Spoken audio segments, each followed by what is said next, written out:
All right, another DCEU video. I was going to do one about the Amber Heard business and talking about how that, along with Ezra Miller's problems of late, it's just more stink that WB has to deal with in order to keep this franchise going, and despite all the problems it's had and the bizarre situation that it finds itself in. When you have a franchise that seemed to not do well or outright fail in some instances, well, you scrap it and start over. But they can't, because not all of it failed. Most notably, Wonder Woman here did very well and is obviously beloved in the fandom and what have you.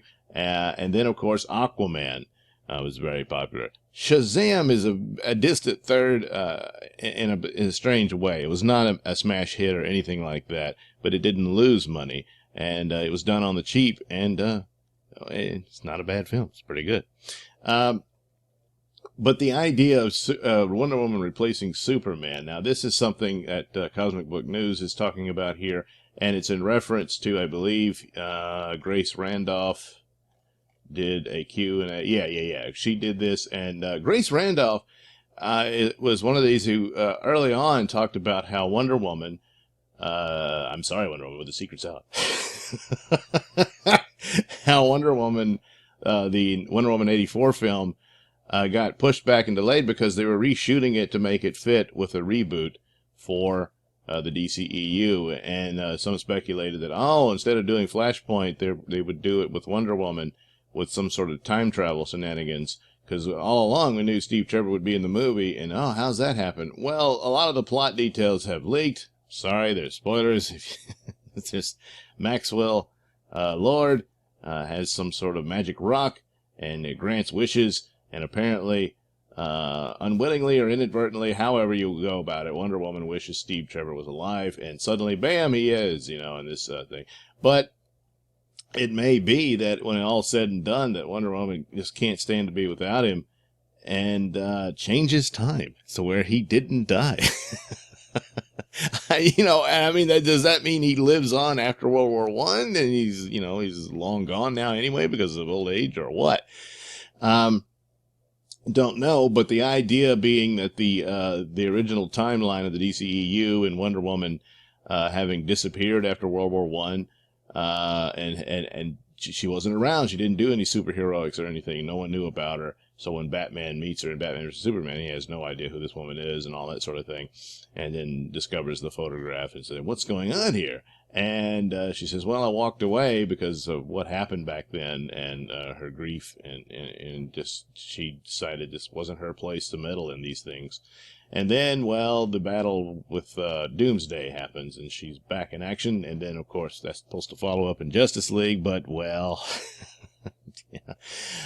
So the explanation would be, well, wait a minute, she's running around doing things in 1984. How does that fit? Well, if there's a lot of time travel changing, that would explain it, but it also looks like she's constantly smashing security cameras and whatnot, so that there's very little detail or footage. So some people might have seen her and known about her, but not the whole world. And so when things like that happen, it's sort of feasible that you could keep that 84 movie as is, and it fits in that she's not a big public figure at the time.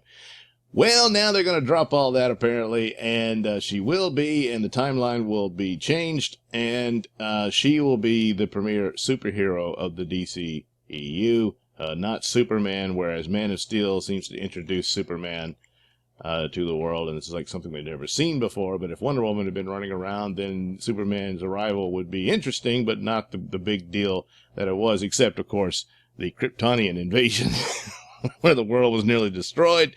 Maybe they'll retcon that out as well. There was some speculation that Zod could return for a Supergirl film. Well, if he doesn't die, then I guess he could. But the thing about the Kryptonian invasion is also like, Wonder Woman, where were you? Come on, the world almost ended. That's a big plot hole in that whole thing. So maybe it's for the better. But the deal is, there's aspects of what Zack Snyder established that was liked, and they want to keep that. The rest they want to scrap, and that's basically the conclusion here. It's also of some interest, I think, that lends some amount of credibility to this idea that Wonder Woman would be their main leader of the DCEU going forward, and probably of a new Justice League film that she might actually form herself with new recasted versions of Batman and Superman and all that. It's unfortunate. I feel real cheated that we never got a Ben Affleck Batman movie because as of now, he's the best actor to play that role. Sorry, that's just, I know it's a flawed story and all that, but and I had my doubts about him, but I really feel cheated that we did. But of course, the problems that he had in his personal life and all that, so contributed to all this constant back and forth mess that the DCEU finds itself in. So, not going to get that in it. Despite Henry Cavill saying he wants to hang on to the role, it's not up to him. If they want to move forward with a new Superman, then they will. The only holdout would be, and I think he mentions it here, that Dwayne, somewhere. Read the article. I'll link it below. That Dwayne Johnson might be the only thing that can keep him in, because he's made mention and insinuated that he would like to see a Superman versus Black Adam, and he's referring to Henry Cavill's Superman, and so that could be a possibility to keep Henry Cavill on board. This idea that they needed a younger Superman to go along with Robert Pattinson, there's not that many years between the two actors now. So that's kind of ridiculous. If they just want to drop Henry Cavill because of ruffled feathers between negotiations and whatnot, then I guess they would. But then again, they're in that mess because they don't want to piss off Dwayne Johnson because he's some major star, so whoops. But also what gives credibility to this idea of Wonder Woman taking center stage, is because before the comic book collapse, which has happened, and boy, it only took one more straw on that camel's back, and unfortunately, the crisis we're in certainly did it. Basically, it appears that the comic book industry was living paycheck to paycheck, and when that stopped flowing, that was it. You can't do that when unforeseen consequences can happen for crisis like we're in here. Other industries will survive; they will be bruised and hurt, but they will survive because they have cash. The comic industry doesn't have it, not even their distributor. So, but anyway, it was announced their plan was that no, they're going to now set it up to where Wonder Woman was actually the first superhero for the DC universe. Certainly the oldest because of her Amazonian blood. She's immortal and whatever, or a demigoddess, whatever you want to put it. And stands to reason she's been around a lot longer. I don't know what they mean publicly, if they're going to reestablish that she was in World War II and all that sort of thing. I suppose maybe that's what the plan was. Whether they're going forward with it now, I don't know. But that might have been from on high about, Wonder Woman really worked out for us, and we're banking everything on her, and we'll just establish her rather than Superman. The only problem here with this business, and this is how they do with Doomsday Clock reestablishing that Superman was not the first superhero, that the Justice Society had existed before him and all that. That's not the story. Superman is the first superhero comic book character, and it would be nice if you could align around that, but it is what it is. And the circumstances for the DC, that's what they started out with. They were going to do that. And then, well, although the idea of Batman already having a 20-year career, I wasn't too crazy about that either. But, well, there it is. So,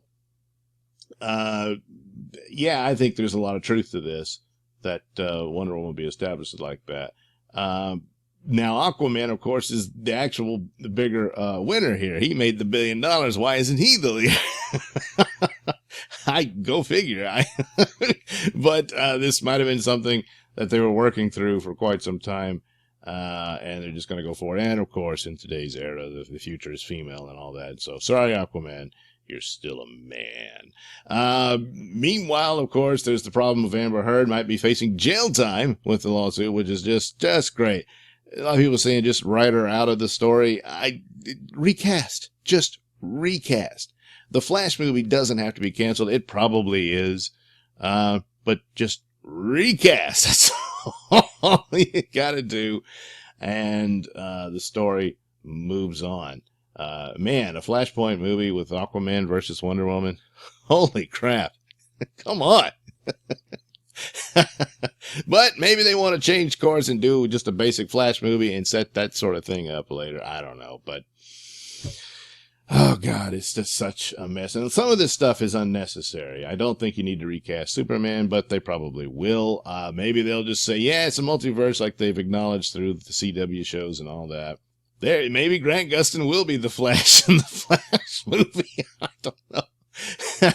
But, and then you could have a Henry Cavill Superman in the Shazam movies, and then the other, what was the guy, Chris Weston or something, some young actor who actually kind of looks like Henry Cavill, was rumored to be his replacement. Maybe that's the case. I don't know. As far as the Batman being woke and all that, because of the humanist messages from Matt Reeves, that's a bit of a stretch to say that that's what it means. Certainly a liberal approach, but woke is quite different from that. It takes a long time to get into it, but that doesn't concern me so much as certainly the superficial things of race swapping has already been established within that movie from the casting, and but more times than not, that might be all it is, story wise, and we don't know. It's supposed to be this detective noir story, and if they stick to that, could be pretty good. Certainly, race swapping's been going on for a while, Perry White and all that, and Man of Steel. So I understand that now in this era, it's just, you notice it even more than you otherwise would. You're like, oh yeah, I know what you're doing. Yeah, so what? Because it's superficial and it is tokenizing, which is bad. But beyond that, it's like the whole movie is going to be beating you over the head with messages of leftist ideals and whatnot. Then yeah, that would ruin the movie, because then it's not a movie anymore. It's like a campaign ad, and it pushes you out of whatever story they were supposed to be doing. Hopefully, they actually have a story. That's what's most important. And then it should be all right. How they're going to merge it all into it, or maybe they won't. Maybe more times than not, hearing from Matt Reeves, I don't know that he has any interest in being in a shared universe of anything like that. So this might just be 3 movies and then he's out for Batman, and that's it. Which again is bad, because I've already seen that. I already saw the Nolan films. Maybe he has some cool take on it here and there, but other than that, it's like, yeah, I want to see the comic book Batman on screen. And as of now, Affleck was the closest we'll probably ever get to that. So anyway, it's still quite a mess, but maybe Wonder Woman can save the day. All right, thank you for watching and listening. Say, why not like and subscribe, and check out that link description below. That'll take you to my many stores that have plenty of goodies for you, most notably my comic book, Night Night. Gee, I wonder what that's a parody of. And you can catch my podcast, Mr Nailsin Show, over at RadioMisfits.com, and you can also watch my videos on BitChute.